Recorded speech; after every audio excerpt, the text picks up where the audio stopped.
SJC-11724, Commonwealth versus Combs.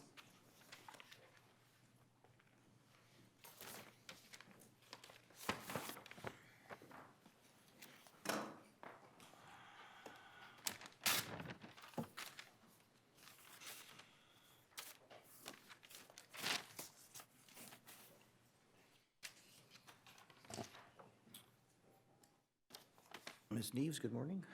Good morning. May it please the court, my name is Catherine Neves. I'm here this morning on behalf of the defendant appellant Curtis Combs.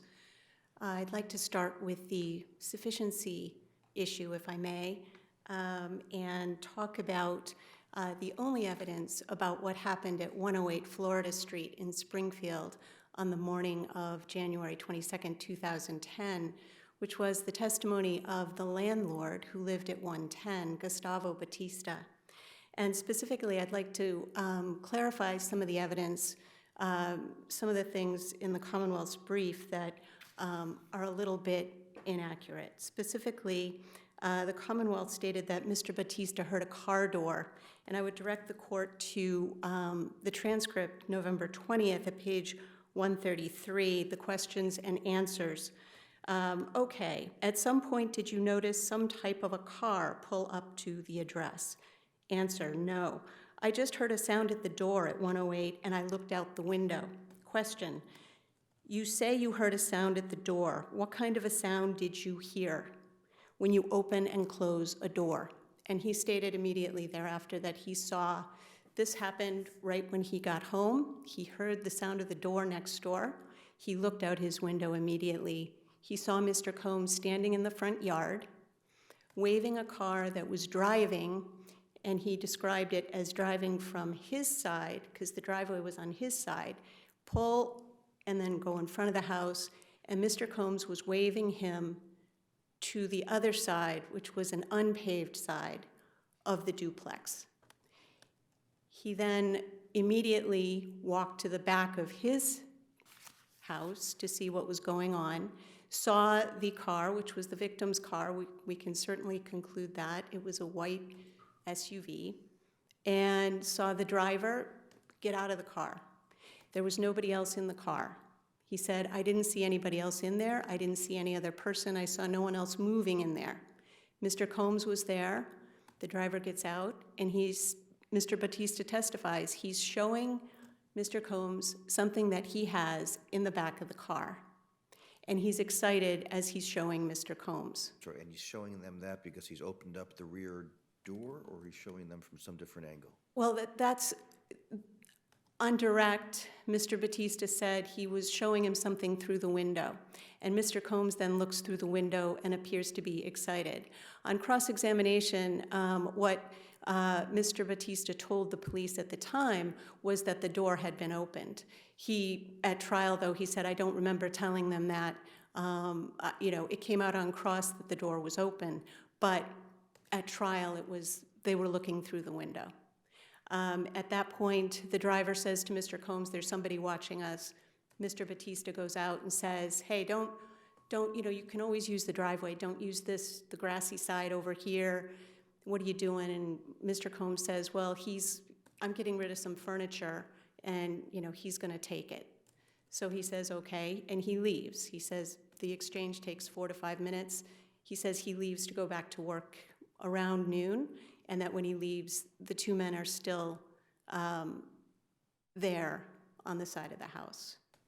I'd also just like to correct the idea of this notion that the ground was muddy or sloshy, which also goes to the closing argument issue. I think that's really an important issue to address. Tell me why you don't think it's a reasonable inference that there's no mud on Jones's shoes.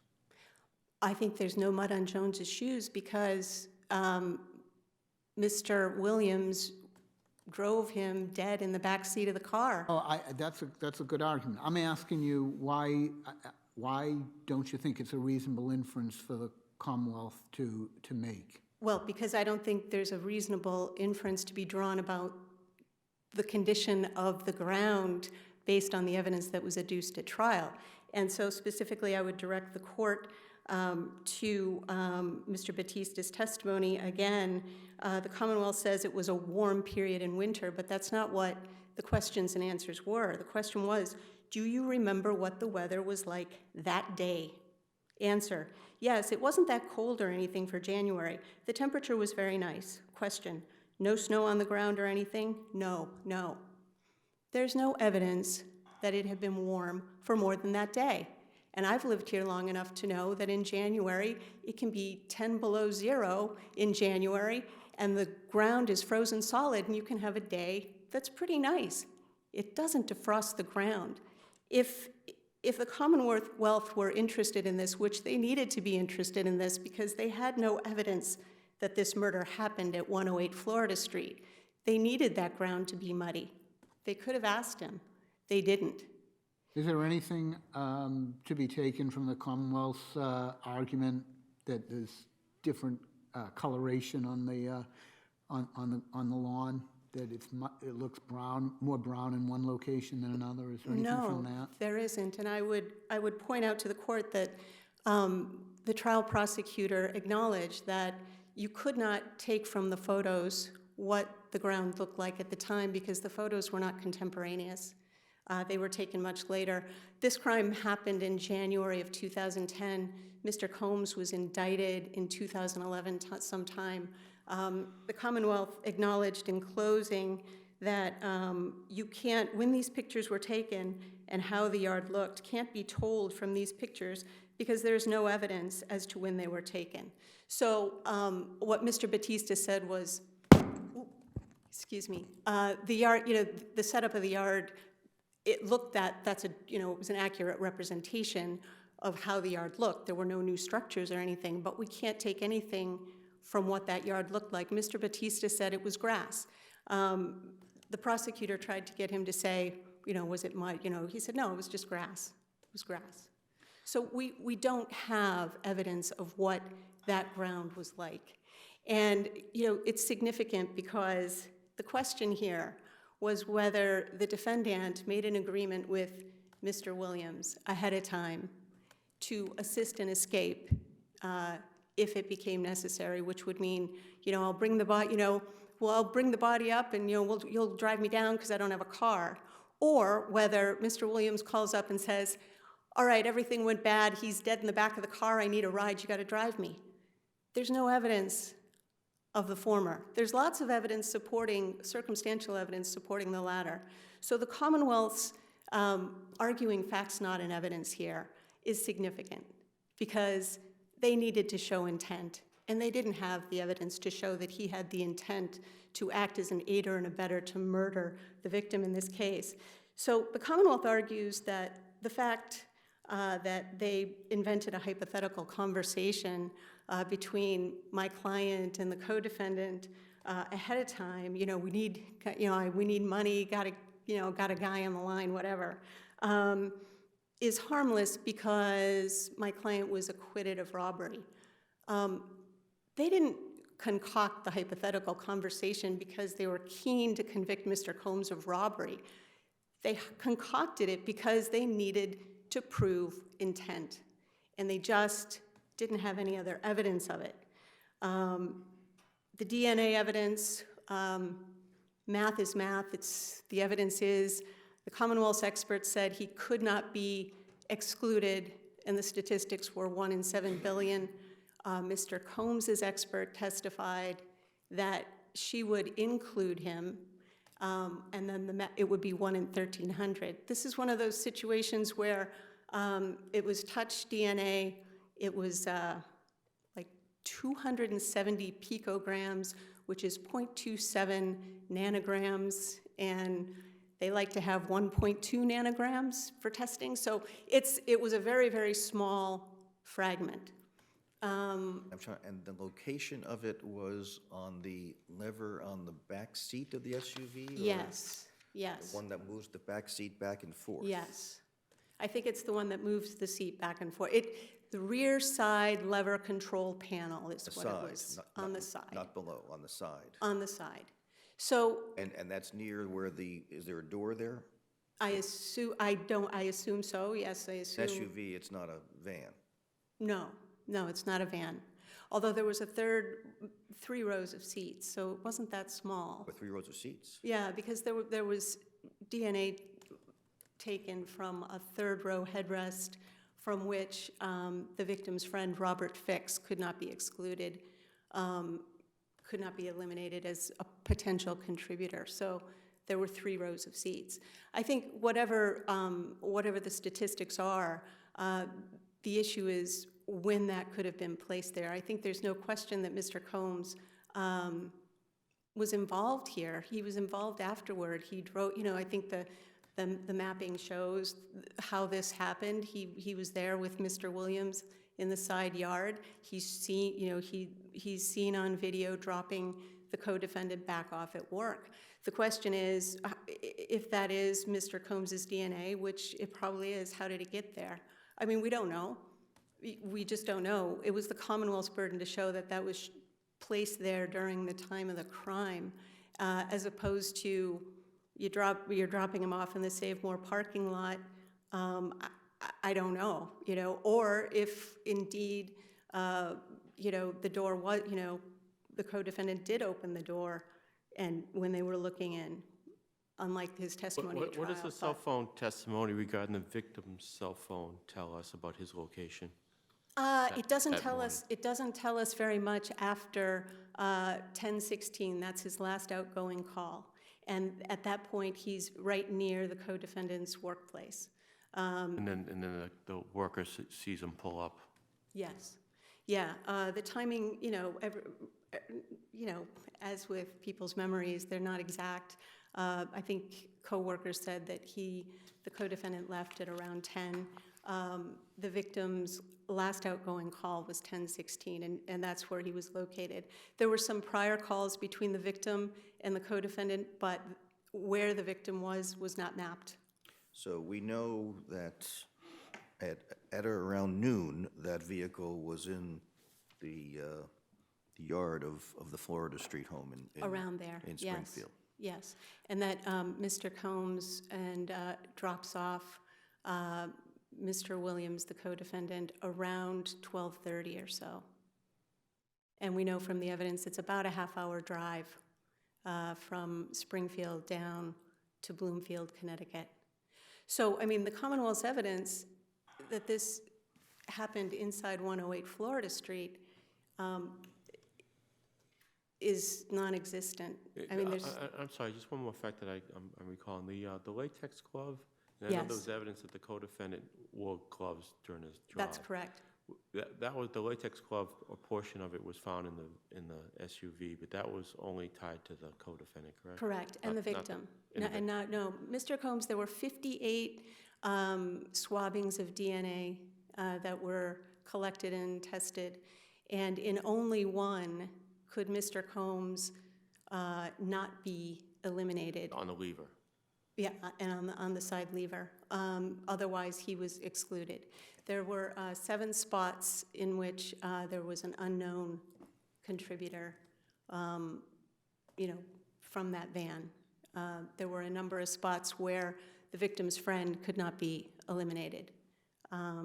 So what you're left with is Mr. Combs' consciousness of guilt evidence, which in his first statement on February 2nd, at his probation office, he tells the police that I'm not in Springfield because he's on probation in Connecticut. He's not supposed to leave the state.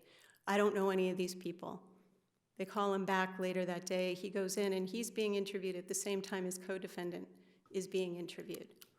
And they are, if you look at the motion to suppress hearing, the Connecticut officer says, yeah, we're going in and telling him this is what the co-defendant's telling us, and we impressed upon him the need that he make these things match up. So then the statement changes, and there are still lies that the victim is alive and he lets him use the bathroom.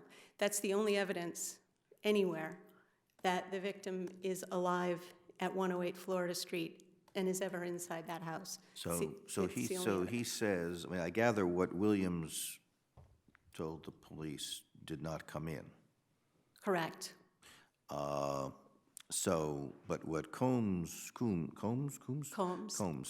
tells the police is that Williams came by my girlfriend's apartment? Yes, with a friend of his. Which means, and that the defendant was in the girlfriend's apartment, so that puts him at Florida Street. Oh, yes, the defendant was yeah, absolutely.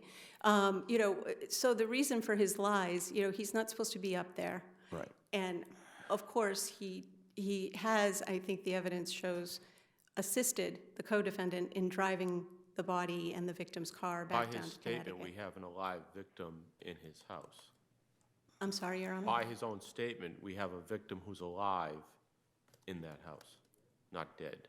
Correct. I would say that based on the evidence at trial, that's no more than consciousness of guilt evidence, because what Mr. Batista testifies to is that the car drives up and pulls back.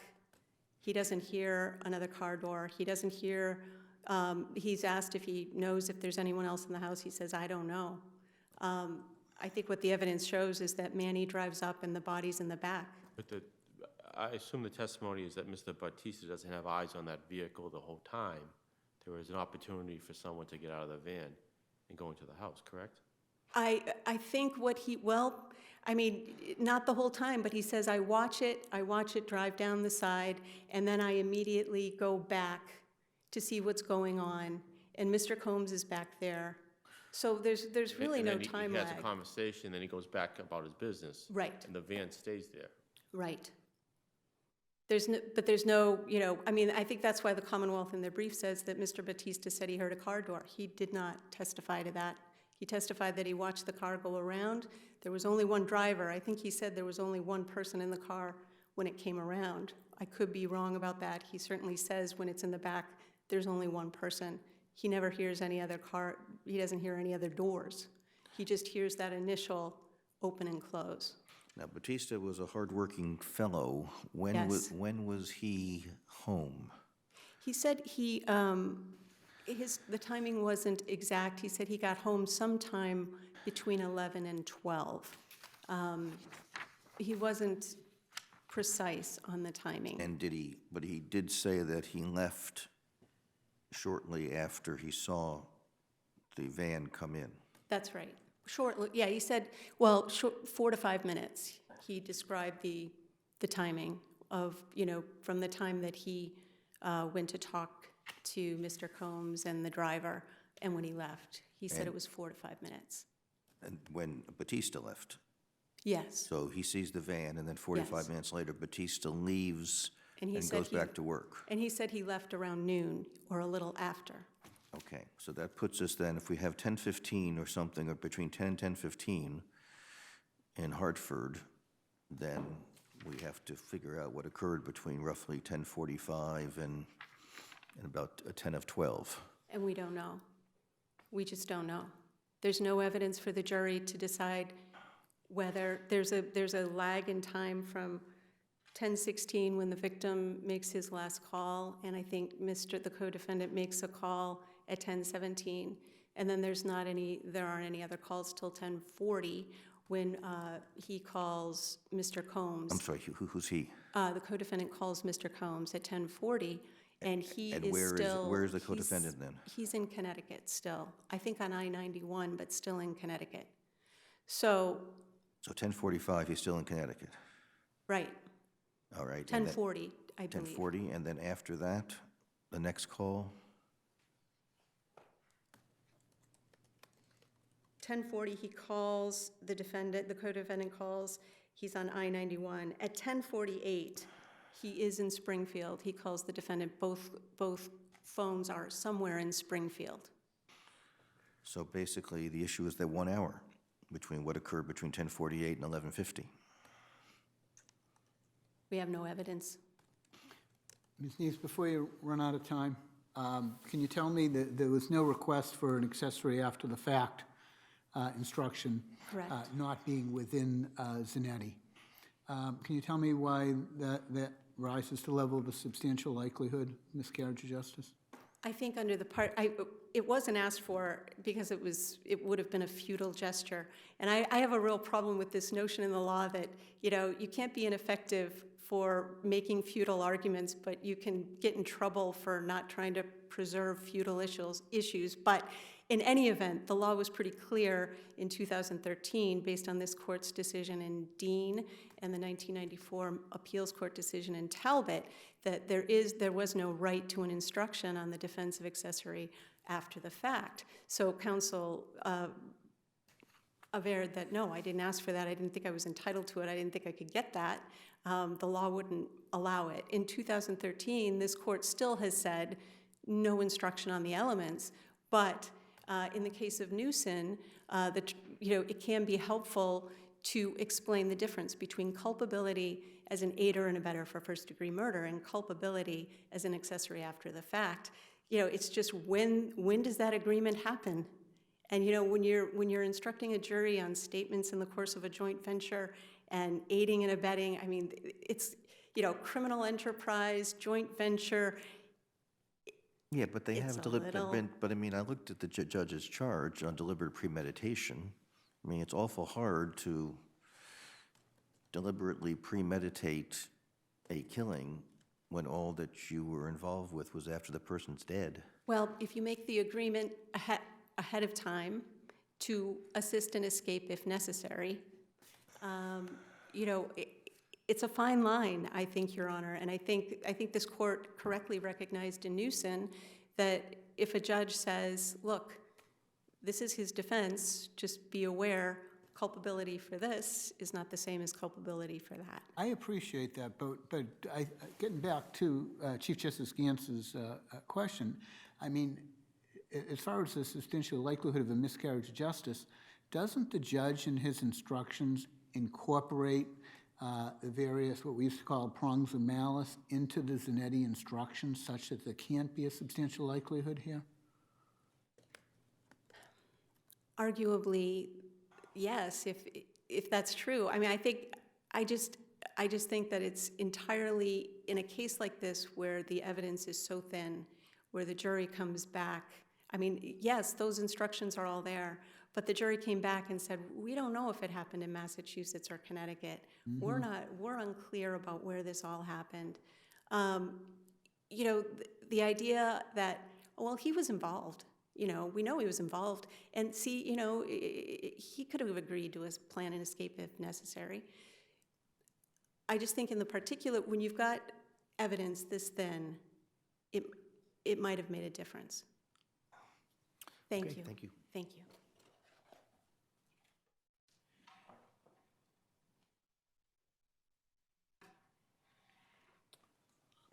Mr. Shepherd-Brick, good morning.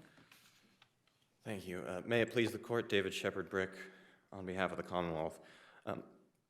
I'd like to start very briefly with a correction to the Commonwealth's brief.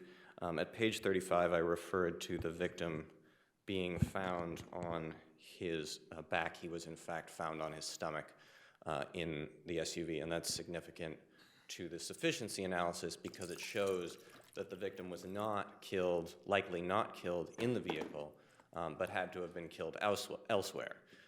And Your Honor's point, Chief Justice Gantz, your point about the timeline is significant because at 10:17, Williams calls the victim, and then around 10:30, Williams is seen clocking out of Fresh Point, and then at 10:40, the Williams cell phone pings off of a tower on I-91, and he's from the map, which is Exhibit 50. He's much closer to Springfield than he is Hartford at that point, and then at 10:48, he is in. Williams pings off a tower in Springfield. So at that, there really isn't, given that it's a 30-minute drive, there really isn't, an opportunity to kill Jones and make it up to Springfield in that amount of time. And we know, again, from the lividity pattern on the back of the victim, the medical examiner said that it pools with gravity, which means that means that he was moved, and it pooled on his back. So clearly he was strangled face down because of the excessive petechial hemorrhaging, laid on his back, and then at some point later moved to the back of the SUV on his stomach. And so I don't disagree with my sister's reading of the testimony as opposed to the door opening and closing. He said he heard a car pull up. He didn't hear a car pull up, but he did hear a door opening and closing. Whether that's the front door of the home or the car door, the defendant said he let him in to use the bathroom. So even if that's the front door that he hears opening, the reasonable inference is that from the defendant's statement, that's him letting the victim into the house. So there was no, I gather there was no search of the Florida Street apartment? No. So we have no forensics from inside the apartment? No, there are no forensics. I think by the time they knew, it had been almost a year. And with regard to the van itself, that search was done and forensics were taken. Correct. Any finding of blood? No finding of blood in the vehicle. I don't know that there was any testimony about presumptive testing or anything of that nature. They said they took swabs, mostly for DNA, and there is actually a photograph in evidence. I believe it's their exhibits 1 through 10 are a series of photographs of the vehicle and the victim, and one of them does show SP-37, which is the swabbing from the rear driver's side seat slide control lever. So you can see exactly in that car where the swabbing was taken from. And this particular van, I'm trying to get a sense, what's the relative size of this van? It's a mid-size SUV. I think one witness described it as similar to a Ford Explorer. It's a four-door, and there are photographs, again, in evidence. You can see there's a photograph, actually, of the victim in the back seat as he was discovered, and he takes up quite a large portion of that back seat. So the victim was in the back seat, he was not on the floor in the back? No, he was on the back seat. In his back seat laying prone on his stomach? Yes, that's correct. And he was actually... You say back seat, I gather there were 3 sets of seats? There are the back seats. There's the front 2 bucket seats. There's the back, the middle back, if you will. It appears to be a pair of bucket seats, but there's not a great photograph. And then there are no pictures of the back seats, but it appears to be one of those back seats that's not particularly roomy.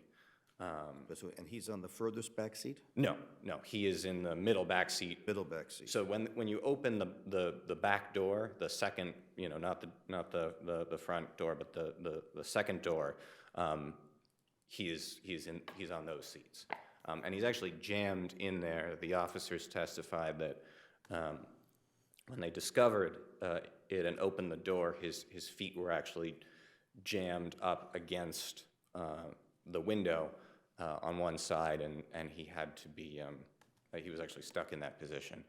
And his size?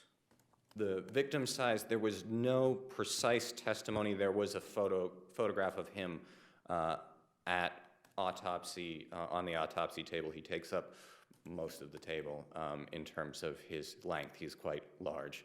Quite large would be ballpark?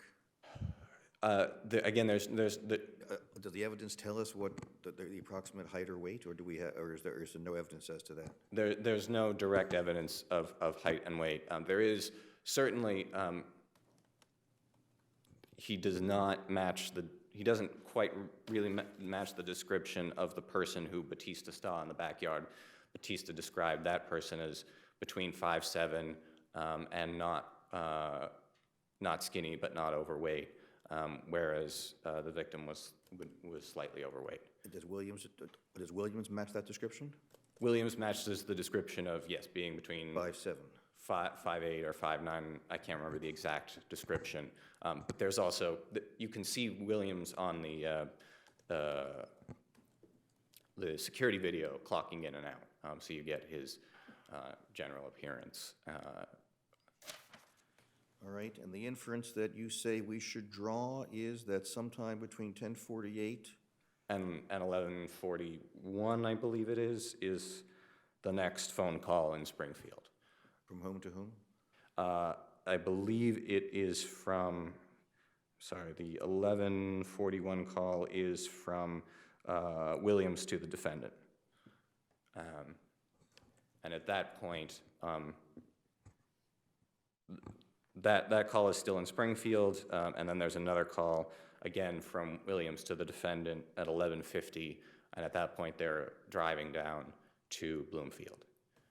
So it's about, about an hour window from 10:48 to 11:41 that the Commonwealth suggests that the murder took place then. And then It took place where? in Florida Street, inside. Inside. Correct. And which case was tried first, this case or Williams? Williams was tried first. In Williams, I thought you said it was, the killing was in the van. To be honest, I haven't looked at the facts of Williams because I didn't want to confuse it too much with this. I don't know what our theory of the case was. I know there was a statement by Williams suggesting that the murder took place, I think, in the backyard, but I don't. Again, I purposely tried to avoid reading those. I understand it's a problem. Wouldn't confuse them here. But is there a problem that, assuming, based on our opinion in Williams, that there was a theory was that he was killed in the van, he was strangled in the van, is there any consequence in terms of this case? No. If you're now claiming that's not right, he actually was strangled in the home.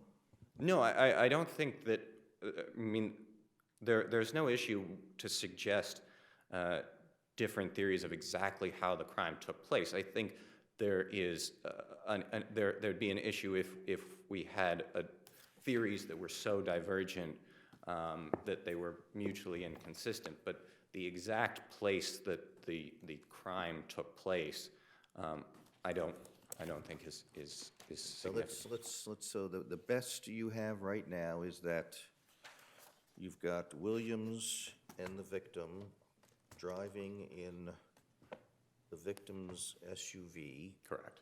to Florida Street. Correct. You've got the statement of Combs that Williams and his friend, who I guess was not identified by Combs. He was not, but he was the owner of the white SUV. Okay, so you have basically Combs saying that Williams came by to see me and his friend needed to use the bathroom. Correct. So he came upstairs. Correct. And then you have Batista observing the van and you have Combs outside, and you've got Williams driving the van with what one can infer is the victim inside. Well, it could be the victim inside. It's But what do you say we should infer from that? well. I'm sorry. After they've carried him out of the apartment. Well, that's what you're. Well, right. So That's the problem. So, I mean, I'm trying to figure out what you have and how far a reach is your circumstantial. What inference should we make from Batista's observations? well, again, Batista saw two individuals, not three. He did hear a door of some kind opening and closing, and the Combs had said he let the guy in to use the restroom.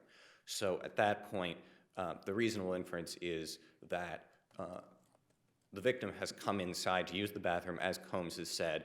Williams drove the car behind the house, kicking up the mud that was later tracked into the backyard, into the back of the seat, the back seat, and that's. We know that the victim again did not track through that backyard because his shoes were clean. So you say that that's a reasonable inference about the mud? About the mud being in the backyard? Yes. Yes, and you know. What's your response to the defense on that point, on the reasonableness of that inference? Well, I mean, he testified it was not cold for January. I think a reasonable inference from that means it's not freezing. I don't think we need to bring in historical data to show that the lawn could get kicked up in that instance. Batista also testified that he didn't want him driving over the lawn, which is suggestive of someone who's concerned about someone destroying his lawn. So I don't think it's unreasonable to think that a day that's not cold for January, and you know, the jury can use their common sense and life experience and say, if I drive over my lawn and it's not frozen solid, I'm going to destroy my lawn. And so I don't think that's the stretch the defendant makes it out to be. But Batista, I gather, knew Combs. Batista, yes, he did know Combs. So there's no meaningful doubt that the person he saw outside in the yard was Combs. Correct. And I'm sorry, the inference you should say we should draw from what Batista saw is that Combs is outside, he's moving him, did he move his vehicle in a place that was closest to a door, or? So, yes, he drove around back of the house, and there's a photograph, I think it's Exhibit 35, and there's a series of photographs that were admitted, and there's Batista placed a drain pipe where the vehicle was parked, and it's around the back side near the door of the defendant's side of the home. And what do you say we should infer from Batista's observation that the person who appears to be Williams showed Combs something inside the car, and that Combs had some reaction to that? Well, Combs looked excited, which, given the $4,000 that Williams later that afternoon showed to his boss, it's certainly the jury could infer that he was showing him the money or the drugs that were supposed to be part of this deal. But the defense tried to elicit that he was startled or surprised by what he saw, but Batista said, no, he was not startled, he was excited. And so I think that's a significant difference because, you know, the reaction of seeing a dead body in a trunk that you don't know anything about is not excitement. It becomes a little bit hard to, I mean, not quite clear what that description says as to the facial reaction or whatever else. So Right. so basically your theory of the case is they drive to Florida Street. Correct. Williams brings up the victim. He's killed in Combs's apartment. Correct. The girlfriend's apartment. That then Williams then leaves by himself. No, then they carry him out, stuff him in the back. That's when Williams loses the tip of the glove as they're stuffing him into the back. That's when the defendant lifts that slide seat control lever to move the seat back to accommodate the victim in that back seat. Then Williams gets in the victim's car. The defendant follows him in his car. They drive down to Bloomfield, dump the body, and you can see from the CSLI that they're both along on 91. Then they're both paying off towers in Bloomfield. But you've ignored the Batista observation. I'm trying to see how that fits in. The Batista observation, so he allows him to go in to use the restroom. He goes, he sees the money, they go in, kill him, carry him out. But Batista sees the van coming in, driving in. He sees the van driving around the back. You're saying Batista saw the first part of this interaction? Correct. So he saw them when they just got there, but he heard him coming inside to go to the bathroom. They drove around back. You're saying Batista saw the beginning of the interaction? Yes. At, Batista was at 10 of 12? Batista was very unclear as to the timing. He said maybe it was about noon, and then he sort of he went back and forth. I would suggest his timeline is off, and I would suggest that the cell phone calls establish a more concrete timeline. I mean. Yeah, now you've lost me. So Okay. You're saying that even though Batista, who's a working man, came back for lunch? No, what he did was he said he doesn't work on Fridays. He runs the small grocery store, and so he was going to get supplies, and he came back home to do, I don't believe his testimony was that he had to go back to work. I think it was that he was running errands. But there was no one, he indicated that the first time he saw the SUV was when he saw it go into the grass. Correct, So that's the first sighting he has of the SUV. correct. And you're saying that's when the victim arrives? Yes. But he only saw one person in the car. Right, but he didn't see them when they first, so the car is out front, and at that point, the defendant is having the car drive around back. He said he didn't see anything before that, so we don't know if the car had stopped in front of the house to let the victim out, per the defendant's statement that he let him in to use the restroom. That's what I'm trying to be confused about. Are you saying that Batista saw the end of the, basically was, in your view, was the victim dead when Batista made his observation, or was he still alive? He was, I would suggest he was still alive when he made that observation. Well, are you talking about the observation around front or the observation around back? Because maybe that's where we're getting stuck. Were there two? I'm sorry. Yes, so he sees him out the front, he sees the defendant waving the car around, I think he says it's out the window or something, and then he goes to his back porch and sees the car come around back. But So that's all within seconds or a minute of each other. Well, right, but there's there's the initial observation of the car out front, and I'm saying at that point, the victim may have already been outside of the car coming into the house to use the restroom. Okay, so you're saying we should infer that that's the first time the van, that basically Batista saw the van when it first arrived at the house, and that we need to infer now that the victim had actually left the van before Batista saw it, because Batista didn't see the victim? I mean, it's entirely possible that he saw him later on, but I think the reasonable inference, given, again, this is the mud evidence, if he had gotten out of the vehicle after it had driven around, presumably his shoes would have mud on them in the back, because there was mud in the back seat of the SUV, but there was no mud on his shoes. So if the mud was transferred by the killers, which I think is a reasonable inference, then he had to have either been killed in the vehicle or gotten out before the vehicle was driven around back.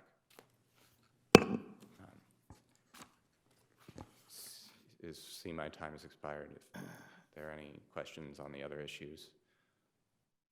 And then I guess after that, what we do know is there's a video of Williams being delivered back to his food company. Correct. And is there a video of the car? Do we know that is Combs's car?